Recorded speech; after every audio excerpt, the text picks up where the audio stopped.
பிடிவாதத்துல சிவனும் சரி சதியும் சரி ரெண்டு பேரும் சலைச்சவங்க இல்லங்கிற மாதிரி அந்த பொடியங்கிட்ட சேவகனா நடிச்சுக்கிட்டு இருக்கிற நம்ம நந்தி எடுத்து சொல்லிக்கிட்டு இருந்தாரு. அதோட போன எபிசோட விட்டு வந்தோம். அதுக்கு அப்புறம் இப்ப என்ன நடக்குதுன்னா, பக்கத்துல ஆத்தோரமா ரேவதி சதியை கூட்டிட்டு வந்திருக்காங்க. சும்மா காத்தாட வெளியில கூட்டு வருவோமே, இப்படியே அரண்மனையிலேயே உட்காந்துக்கிட்டு இருந்தா எப்படின்னு சொல்லிட்டு அவங்களை டைவர்ட் பண்றதுக்காக கூட்டு வந்ததா சொல்றாங்க. ஆனா அவங்க ஏதோ ஒரு பிளான் பண்ணி இங்க வந்த மாதிரி தெரியுது. யாரோ ஒருத்தருக்காக காத்துக்கிட்டு இருக்கிற மாதிரியும் தெரியுது. இன்னும் அந்த ஆளு வல்லையேங்கிற மாதிரி ஏக்கத்தோட பாத்துக்கிட்டு இருப்பாங்க. பார்த்தா ரொம்ப தூரத்துல ஒருத்தவர் கையில ஒரு சிவப்பு கலர் கொடியை வச்சுக்கிட்டு இப்படியே ஆசிக்கிட்டு இருப்பாரு. அதை பார்த்ததும் ஆஹா வந்து விட்டார்கள், எல்லாம் கரெக்டா பிளான் படி போகணும் அப்படின்னு சொல்லி ரேவதி முடிவு பண்ணிக்கிறாங்க. பக்கத்துல நம்ம சதிக்கிட்ட வாய படகுல ஏறி போய் கரைக்கு அக்கறைக்கு போய் மணற்பரப்புல கொஞ்சம் உட்காந்து எந்திரிச்சு வருவோம், நல்லா இருக்கும் வா அப்படின்னு சொல்லி நம்ம சதியை கூட்டிட்டு போறாங்க. அந்த கரைக்கு போறதுக்கு படகு ஏதாவது கிடைக்குமா நான் பாத்துட்டு வரேன், அது வேற வேணா நீ வெயிட் பண்ணு அப்படின்னு சொல்லிட்டு சதியை உட்கார வச்சுட்டு அந்த பக்கத்துல நம்ம ரேவதி போறாங்க. ஒரு படகோட்டியை மீட் பண்றாங்க. இந்த படகோட்டிட்ட ஏற்கனவே அவங்க பேரம் பேசிருக்காங்க போல. ஒரு பை நிறைய தங்க காசுகளை அள்ளி கொடுத்து, ஞாபகம் இருக்கட்டும் இப்ப என் தங்கச்சி சதியை நான் ஏத்தி விடுவேன், அவங்களை ஏத்துறது நீ எங்கே நிக்காம விருட்டுன்னு வண்டி எடுத்து கொண்டு போய்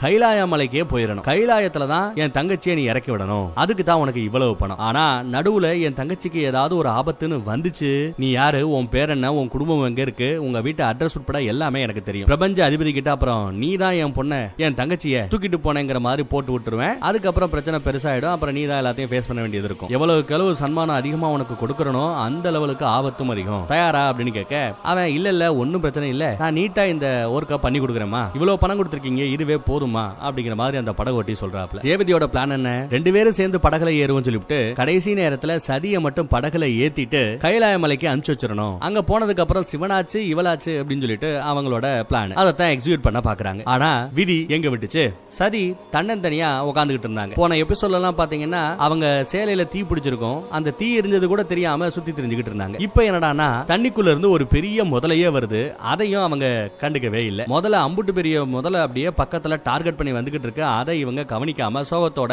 அந்த பக்கம் எங்கிட்ட பாத்துக்கிட்டு இருக்காங்க. முதல்ல ரொம்ப பக்கத்துல வந்துருச்சு, இன்னும் பக்கத்துல வந்துருச்சு, அப்படியே ஆணு திறந்து ஒரு கவ்வு நம்ம சரிய கவ்வ போகும்போதுதான் அவங்க அந்த முதலைய பாக்குறாங்க. முதலைய பார்த்த செகண்ட்ல அவங்க அந்த பிரமிப்பு, அந்த பயம், அந்த பயத்துல என்ன பண்ணு தெரியாம அப்படியே அங்க உட்காந்துக்கிட்டு இருக்க. முதல்ல பக்கத்துல வந்து காலை கவ்வ போற சமயம் நில் அப்படின்னு ஒரு சத்தம். யாரான்னு திரும்பி பார்த்தா நம்ம ஜடன் தான். திரும்பி செல் அப்படின்னு உத்தரவு கொடுக்க அடுத்த கணமே அந்த முதல்ல ஜடனோட அந்த உத்தரவை கேட்டு அப்படியே ஒரு யூட்டர்ன் அடிச்சு திரும்பி போயிடுது. அத நம்ம சதி நோட் பண்றாங்க. என்ன இது, யார் நீ நீ சொன்னது எதுக்காக முன்ன பண்ண தெரியாத அந்த முதல்ல ஏதோ நீ வளர்த்த முதல மாதிரி உன் பேச்ச கேட்கணும், உண்மையை சொல், யார் நீ, இப்ப நீ சொல்றியா இல்ல எங்க அப்பா கிட்ட போய் எல்லாத்தையும் நான் விசாரிக்கவா அப்படின்னு கேட்க நடுவுல நல்ல வேலையா நம்ம சேவகன் தான் நடுவுல புகுந்து, அதெல்லாம் ஒண்ணும் இல்லமா, நீங்க முத பாத்தீங்களே அதே சிற்பி தான் இவர், ஆனா இவருக்கு சில விசேஷ சக்திகளும் உண்டு, இவருக்கு மிருகங்களோட பேசக்கூடிய மிருக பாஷை தெரியும், அதனாலதான் மிருக பாஷையில அந்த முதலைய போக சொன்னதுமே அது போயிடுச்சு, மித்தபடி வேற ஒண்ணும் இல்ல, நீங்க ஒண்ணும் பயப்படாதீங்க, சித்து விளையாட்டுகள்ல இவர் கொஞ்சம் எக்ஸ்பர்ட் அப்படிங்கிற மாதிரி எல்லாம் சொல்லி சதியோட அந்த டவுட்டை கிளியர் பண்ணி விட்டுறாரு. அதே சமயம் போன எபிசோட்ல தேவையே இல்லாம அந்த பொடியங்கிட்ட மாமா மாமி அப்படி இப்படின்னு சேவக நிறைய போட்டு விட்டார்ல, இப்ப அது வினையா வந்து நிக்குது. எஸ், அந்த பொடியை இங்க வந்து நிக்கிறா. இவங்களை ஃபாலோ பண்ணிட்டு இங்க வந்துட்டான் போல. வந்து நம்ம சதியை பார்த்துட்டு, ஓ நீங்க தான் எங்க மாமாவை கட்டிக்க போற மாமியா, என்னோட வருங்கால அத்தை நீங்க தானா, ஏன் இப்படி சண்டை போட்டு வரீங்க, சண்டை போடாதீங்க, எங்க மாமா ரொம்ப நல்லவரு, அவரே ரொம்ப நாளைக்கு அப்புறம் இன்னைக்கு தான் எங்க வீட்டுக்கு வந்திருக்காரு, அவரை நீங்க நல்லபடியா வச்சுக்கணும், எங்க மாமாவை நீங்க ஏத்துக்கணும், நீங்க தான் என்னோட அத்தை, நீங்க தான் என்னோட மாமி அப்படி இப்படின்னு சொல்லி தர்ம சங்கடத்துக்கு உள்ளாக்குறான் சதிதேவி. இவங்க திரும்பி பார்த்துட்டு இதுக்கெல்லாம் என்ன அர்த்தம், இந்த நினைப்போட தான் இங்க வந்து தெரியுறியா, இப்பயே நான் பிரபஞ்ச அதிபதி கிட்ட எங்க அப்பா கிட்ட போய் தச்சன் கிட்ட போய் எல்லாத்தையும் சொல்ல போறேன்னு விறுவிறுன்னு கிளம்ப ஆரம்பிக்கிறாங்க. அப்போ வழக்கம் போல நம்ம சேவகன் தான் நடுவுல ஓடி வந்து, டேய் தப்பா சொல்றடா, நீ நினைக்கிற மாமி இவங்க இல்ல, அது வேற ஒரு பொண்ணு அப்படின்னு சொல்றாங்க. இல்லையே நீங்க தானே சொன்னீங்க ஒரு மாமன்னரோட பொண்ணுன்னு, இவங்கள பார்த்தா மாமன்னரோட பொண்ணு இளவரசி மாதிரி தான் தெரியுது அப்படின்னு மறுபடியும் ஒரு பிட்ட போடுறேன். ஐயோ போச்சே மாட்ட வர்றானே அப்படின்னு பார்த்தா எஸ் கிட்டத்தட்ட மாட்டின மாதிரி தான். சதிக்கு பயங்கர கோவம் வருது, ஏதோ ஒரு திட்டத்தோட தான் நீங்க வந்திருக்கீங்க, இப்பயே போய் எங்க அப்பா கிட்ட எல்லாத்தையும் சொல்ல போறேன், மாமியா மாமி இதோ வரேன் அப்படின்னு சொல்லிட்டு ஓட ஆரம்பிச்சாங்க. போச்சு காரியமெல்லாம் கெட்டு போச்சுன்னு சேவகன் அந்த பொடியனை திட்ட வர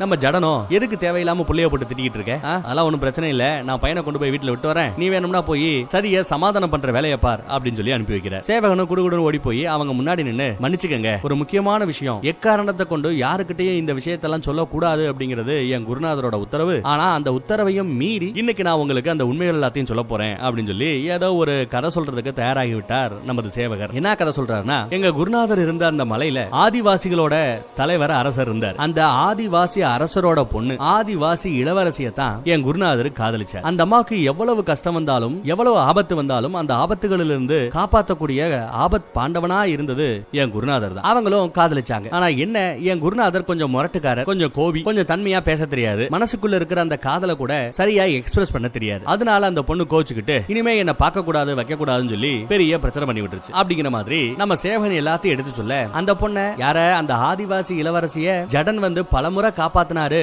அப்படின்னு நம்ம சேவகன் சொல்லும் போது, நம்ம சதியோ சிவன் எத்தனை முறை இவங்களை வந்து காப்பாத்தினாங்க அப்படிங்கிற அந்த விஷயத்தை ரீகால் பண்றாங்க. அதே மாதிரி கோவத்துல அந்த பொண்ணு இனிமே நீ என்ன பார்க்க வரக்கூடாது அப்படின்னு சொல்லி ஜடனை வெறுத்து பேசியிருப்பாங்க. அதை பத்தி நம்ம சேவகன் சொல்லும் போது, சதி சிவனை வெறுத்து இனிமே நீ என்ன பார்க்க வரக்கூடாது, எனக்கு எந்த ஆபத்து வந்தாலும் என்ன காப்பாத்த நீ வரக்கூடாது, என் கண்முன் தோன்றக்கூடாது அப்படிங்கிற மாதிரி எல்லாம் பயங்கரமா சவால் விட்டுருப்பாங்கல்ல மலை மேய்ச்சிக்கிட்டு இருக்கும்போது. அந்த சம்பவத்தை எல்லாம் ரீகால் பண்ணி பாக்குறாங்க. அப்புறம் கேக்குறாங்க, ஏப்பா உண்மையிலேயே ஜடன் அந்த பொண்ணை காதலிச்சாரா, இல்ல அந்த பொண்ணை ஆபத்துல இருந்து காப்பாத்துறாரு, அது வெறும் கருணையா கூட இருக்கலாமே, காதலா இல்லாம இருக்கலாமே அப்படிங்கிற மாதிரி டவுட் கேக்குறாங்க நம்ம சரி. இல்ல நான் ஏற்கனவே சொன்னேன், இவர் காதலிப்பது நிஜம், ஆனா அவர் காதலிக்கிறது அவருக்கே தெரியாத மாதிரி ஒரு முரட்ட ஆம்பளை, அது காதல் தான் புரிஞ்சுக்கிட்டு நடந்துக்க வேண்டியது அந்த பொண்ணு தானே. ஆனா அவளோ இப்போ அவங்க அப்பா சொல்ற மாப்பிள்ளைய கட்டிக்க போறேன்னு சொல்லிட்டு இவரை கழட்டி விட்டுருச்சு. இந்த உண்மையெல்லாம் மருமக பிள்ளைகிட்ட சொன்னா சின்ன பையனோட மனசு தாங்குமா தாங்காது, அதனால அவங்க கிட்ட சும்மா அது எதுன்னு போய் சொல்லி வச்சிருந்தோம், அதை நீங்க தப்பா நினைச்சுக்காதீங்கன்னு சொல்லி ஒரு வழியா சதியை சமாளிச்சிட்டாங்க. சதியும் சரி பரவாயில்ல விடு, இத பத்தி எல்லாம் நான் எங்க அப்பா கிட்ட சொல்ல போறது இல்ல அப்படின்னு பேசிக்கிட்டு இருக்கும் போதே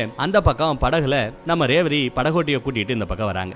ரேவதி பார்த்தா இந்த ரெண்டு பசங்களுக்கு இங்க என்ன வேலை, நாம எப்படியாவது சரிய கைலாய மலை வரைக்கும் கொண்டு போய் விட்டுலாம்னு பார்த்தா விட மாட்டாங்க போலங்கிற மாதிரி ரேவதி நினைச்சுக்கிட்டே பக்கத்துல வராங்க. ரேவதி வந்து, உங்களுக்கு என்ன இங்க வேலை, எங்க பின்னாடியே வந்தீங்களா அப்படின்னு கேட்க, இல்ல நாங்க இயற்கையை ரசிக்க வந்தோம், நீங்களும் அதுக்கு தான் வந்திருக்கீங்க போல, அதனாலதான் நம்ம ரெண்டு பேரும் மீட் பண்ற மாதிரி அமைஞ்சு போச்சுங்கிற மாதிரி ஜடன் சொல்றாரு. ரேவதி இதெல்லாம் படகுல நின்று பேசிட்டு இருக்காங்க. அப்படி பேசிட்டு இருக்கும்போது திடீர்னு படகுல ஓட்ட விழுந்து போச்சு. படகு தண்ணியில மூழ்குது, படகு தண்ணியில மூழ்குது அப்படின்னு சொல்லிட்டு படகோட்டி தெரிச்சு வெளியில ஓடி வரா. ரேவதியும் வெளியில ஓடி வராங்க. அடுத்த சில வினாடிகள்லயே பார்த்தா தண்ணி அப்படியே கொஞ்சம் கொஞ்சமா அந்த படகுல மேல ஏறி படகு மொத்தமா மூழ்கி போகுது.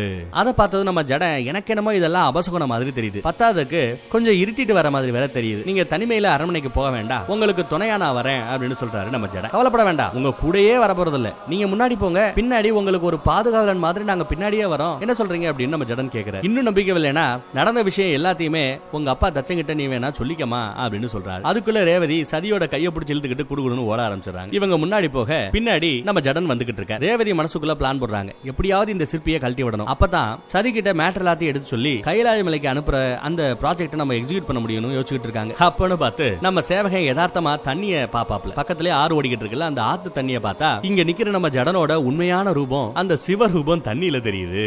அதை நம்ம ஜடனும் நோட் பண்ற. சரி மட்டும் இப்ப இதை பார்த்துட்டாங்கன்னா பிரச்சனை ஆகி போயிடும், என்ன பண்ண போறாங்கன்னு தெரியல. அதுக்குள்ள நம்ம ரேவதியோ, சூரியன் மறையிற மாதிரி எனக்கு தெரியலையே, சூரியன் மறையிறதுக்கு நிறைய நேரம் இருக்கு, அதனால நாங்க பார்த்து அரண்மனைக்கு போய்க்கிறோம், உங்க உதவி தேவையில்லை, நீங்க ரெண்டு பேரும் போங்க அப்படிங்கிற மாதிரி ரேவதி சொல்றாங்க. இன்னும் கொஞ்ச நேரம் நாங்க இங்க தான் காத்து வாங்க போறோம்ங்கறாங்க. சிவனும் நம்ம ஜடனும் அப்படியே சூரியனை பாக்குறாரு. சூரியன் மெதுவா தான் இறங்கிக்கிட்டு இருக்கு. அப்படியே கண்ணை மூடி அந்த சூரியன் கிட்ட என்ன டிஸ்கஸ் பண்ணாருன்னு தெரியல. அடுத்த கணமே சூரியன் டபடபடபடபடன்னு கீழே இறங்க ஆரம்பிச்சிருச்சு. கொஞ்சம் கொஞ்சமா இருட்டு சூழ ஆரம்பிச்சிருச்சு. பாருங்க நல்லா பாருங்க, இல்லையே சூரியன் அஸ்தமிக்க தொடங்கி விட்டது, இருள ஆரம்பிச்சிருச்சு அப்படிங்கிறாரு நம்ம ஜடன். அப்ப ரேவதிக்கு சந்தேகம் வருது, இல்ல இப்பதானே பார்த்தேன் சுல்லுன்னு வெயில் அடிச்சுக்கிட்டு இருந்துச்சு, அடுத்த கணமே எப்படி சூரியன் மறைய ஆரம்பிச்சிருச்சுன்னு தெரியாம ரேவதி முழிக்கிறாங்க. என்னம்மா இந்த பொம்பளை பிள்ளைகளோட ஒரே ரோதனையா போச்சு, விட்டா சூரியனை இப்படி மறைய வச்சது கூட என் குருநாதர் தான் கம்ப்ளைண்ட் பண்ணுவீங்க போல, போங்கம்மா போய் பொழப்ப பாருங்க போங்க அப்படின்னு அவங்கள அடுத்து யோசிக்க விடாம நம்ம சேவகன் நிப்பாட்டுறாரு.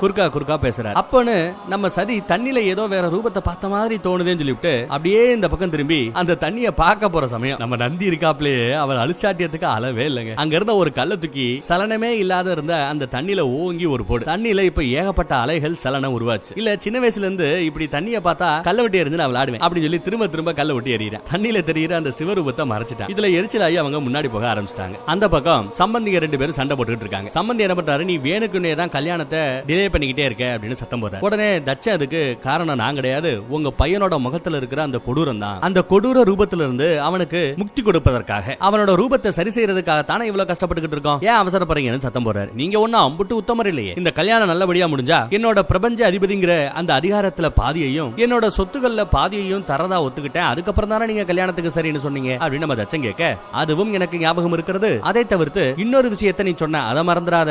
ஒரு கால் இந்த கல்யாணம் நடக்காம போயிடுச்சுன்னா வாக்கு கொடுத்து அந்த வாக்க தவறுன அந்த பாவத்துக்கு பிரபஞ்ச அதிபதிங்கிற ஒட்டுமொத்த அதிகாரத்தையும் ஞாபகம் வச்சுக்கங்க. பாதி அதிகாரம் கிடையாது, முழு அதிகாரத்தையும் என்கிட்ட கொடுத்துடணும். ஞாபகம் இருக்குல்ல அப்படின்னு அந்த சம்பந்தி பேசுறாப்ல. இவர் பயங்கரமான பிசினஸ் மேனா இருப்பார் பாருங்க. கல்யாணம் நடந்தா பாதி லாபம், கல்யாணம் நடக்கலனா முழு லாபம். இப்படி எல்லாம் ஒரு டீல் பேசி டீல முடிப்பாப்ல. எது எப்படியோ எனக்கு தெரியாது. எனக்கு என்னமோ இந்த கல்யாணம் நல்லபடியா முடியற மாதிரி தெரியல. அடுத்த சூரிய மறைவு வரைக்கும் உங்களுக்கு நான் டைம் தரேன். அதுக்குள்ள பிள்ளைங்க 2 பேருக்கும் கல்யாணத்தை பண்ணி வைக்கிறீங்க. அப்படி சூரிய மறைவுக்கு முன்னாடி கல்யாணம் நடக்கல அப்படின்னா நீங்க உங்களோட பிரபஞ்ச அதிபதிங்கிற அந்த பதவியையும் முழு அதிகாரத்தையும் எனக்கு நாளைக்கே கொடுத்துடணும் அப்படின்னு ஒரு பெரிய குண்ட தூக்கி போறார். சம்பந்தி இப்படி பேசிட்டு போக அதை கேட்ட இவங்க எல்லாருக்கும் பயங்கர ஷாக். அந்த பக்கம் பார்த்தா ஜடனும் சேவகனும் ஆத்தோரமா உட்கார்ந்து பேசிட்டு இருக்காங்க. நிலைமை கைய மீறி போய்கிட்டு இருக்கு. சதிக்கு சக்திக்கு உங்களோட அந்த உண்மையான ரூபம் கொஞ்சம் கொஞ்சமா தெரிய ஆரம்பிச்சுக்கிட்டே போகுது. இப்படியே போச்சுன்னா உங்களால ரொம்ப காலத்துக்கு நீங்க சிவந்தா அப்படிங்கிற அந்த மேட்டரை மறைச்சு அவங்களோட பழக முடியாது. என்ன பண்ணலாம் அப்படிங்கிற மாதிரி சேவகன் கேட்கிறான். சக்தி சிவனின் மறுபாதி. என் மறுபாதிக்கு நான் பக்கத்துல இருக்கும்போது கண்டிப்பா அந்த உணர்வு ஏற்படும். ஏதோ இப்ப கொஞ்சம் கண்மூடித்தனமா சதி இருக்கிறதுனால அதெல்லாம் உணர ஆரம்பிக்கல. பட் கொஞ்சம் கொஞ்சமா அது தெரிய ஆரம்பிக்க போகுது அப்படிங்கிறாரு நம்ம சிவன். ரொம்ப காலத்துக்கு இப்படியே மறைச்சுக்கிட்டு காலத்தை ஓட்ட முடியாதுங்கிறார். அப்ப நம்ம நந்தி, சாமி ஒரு பெரிய பிரச்சனை இருக்கு. இப்போ நம்ம சதி தேவியோட மனநிலை சரியில்லை, ரொம்ப தப்பான முடிவுகளை தான் எடுத்துக்கிட்டு இருக்காங்க. இந்த நிலைமையில போய் நீங்க சிவன்தான் அப்படிங்கறதும் இவ்வளவு காலமா ஒரு சிற்பியா இங்க வந்து நாடகமானது ஏமாத்துறது நீங்க தான் அப்படிங்கறது அவங்களுக்கு தெரிஞ்சதுன்னா பெரிய அனர்த்தத்துல போய் அது முடியும். சதி எந்த மாதிரி முடிவெடுப்பாங்கிறது கூட நம்மளால கணிக்க முடியாம இருக்குமே அப்படின்னு சொல்லி வருத்தப்படுறாரு. இப்ப நம்ம இவ்வளவு கஷ்டப்பட்டது எதுக்காக? சதியை எப்படியாவது நாம கூட்டு போகணுங்கிறதுக்காக. இப்ப நாம எல்லாத்தையும் சொல்லி கூப்பிட்டா கூட அவங்க வருவாங்களான்னு தெரியலையே அப்படிங்கிற மாதிரி நம்ம நந்தி சொல்ல, அதுக்கு நம்ம ஜடனும், ஆமா சதியோட சில தப்பான முடிவுகளால தான் இவ்வளவு பிரச்சனைகளும் நடக்குது. அன்னைக்கு கொஞ்சம் கூட யோசிக்காம அவங்க அப்பாவுக்கு நீங்க சொல்ற மாப்பிள்ளைய கல்யாணம் பண்ணிக்கிறேன்னு சத்தியம் பண்ணி கொடுத்தா. இனிமே என் முன்னாடி நீ அந்த சிவனை வரக்கூடாது அப்படின்னு வேற சத்தம் போட்டு விட்டா. இதெல்லாம் தான் இப்ப பிரச்சனையா வந்து நிக்குதுங்கிற மாதிரி ஜடன் சொல்றாப்ல, சிவன் சொல்றாப்ல. அந்த 2 பிரச்சனைகளுக்குமான தீர்வு நமக்கு தெரிஞ்சாதான் இனி நம்மளால இந்த நாடகத்தை கண்டினியூ பண்ண முடியும் அப்படின்றாரு நம்ம ஜடன். ஆனா அந்த தீர்வு என்னங்கிறது நமக்கே புரியலையே அப்படிங்கிறாரு நம்ம நந்தி. அப்படியே பேசிக்கிட்டே அரண்மனைக்கு வந்துடுறாங்க. வந்தா வெளியில ஒரு வேலைக்காரன், ஒரு வீரன் மன்னர் உங்களை பார்க்கணும்னு உடனே கையோட கூட்ட வர சொன்னதா சொல்றாரு. இவங்களும் போய் என்ன ஏதுன்னு விசாரிக்கிறாங்க. அங்க போனா நம்ம தச்சன் ஜடன் கிட்ட ஒரே ஒரு ரிக்வெஸ்ட், தப்பா நினைச்சுக்காதீங்க அப்படின்னு சொல்லிட்டு அந்த ரிக்வெஸ்ட வைக்கிறார், வேண்டுகோளை வைக்கிறார். என் சம்பந்தி எனக்கு சூரிய மறைவு வர, அடுத்த சூரிய மறைவு வர டைம் கொடுத்திருக்கிறார். அதுக்குள்ள அந்த 2 பிள்ளைகளுக்கு நான் கல்யாணம் பண்ணி வைக்கணுமா? இருக்கிற இந்த கொஞ்சோண்டு டைம்ல நீங்க சதியை கூட்டு போய் அந்த கல்லை தேடி கண்டுபிடிச்சு அதுக்கப்புறம் செதுக்கின்னு இதெல்லாம் நடக்கிறதுக்கு வாய்ப்பு இல்ல. வேற ஏதாவது ஒரு மார்க்கம் உண்டா, வழி உண்டா சொல்லுங்க அப்படின்னு நம்ம தச்சன் கேட்கிறாரு. அதுக்கு நம்ம ஜடன் சொல்றாரு, நீங்க தான் பிரபஞ்ச அதிபதியாச்சே, உங்ககிட்ட சப்த ரிஷிகள் இருக்காங்களே, அவங்களால கூட இதற்கு ஒரு நல்ல தீர்வை எடுத்து சொல்ல முடியலையா? அப்படி முடியாத பட்சத்துல கடைசியா நம்ம கிட்ட மிஞ்சம் இருக்கிறது ஒரே ஒரு வழிதான். அது என்னன்னா பிரார்த்தனை அப்படிங்கிற அந்த மார்க்கம் தான். பிரார்த்தனை பண்ணுங்க. ஆனா என்கிட்ட பிரார்த்தனை பண்ணாதீங்க. எல்லாம் வல்ல அந்த விஷ்ணுவை கும்பிடுங்க, பிரார்த்தனை பண்ணுங்க. அவர் ஏதாவது ஒரு நல்ல வழியை ஏற்படுத்தி தருவார் அப்படின்னு நம்ம சிவனே சொல்றாரு, ஜடனே சொல்றாரு. இனி அந்த மகா விஷ்ணு தான் உங்களை காப்பாத்தணும் அப்படின்னு சொல்லிட்டு விறுவிறுன்னு இவர் பேசிட்டு இருந்த மனுஷன் அப்படியே இறங்கி நடந்து வர ஆரம்பிச்சிட்டார். அடுத்து என்ன ஆகும் அடுத்த எபிசோட்ல. தேங்க்யூ.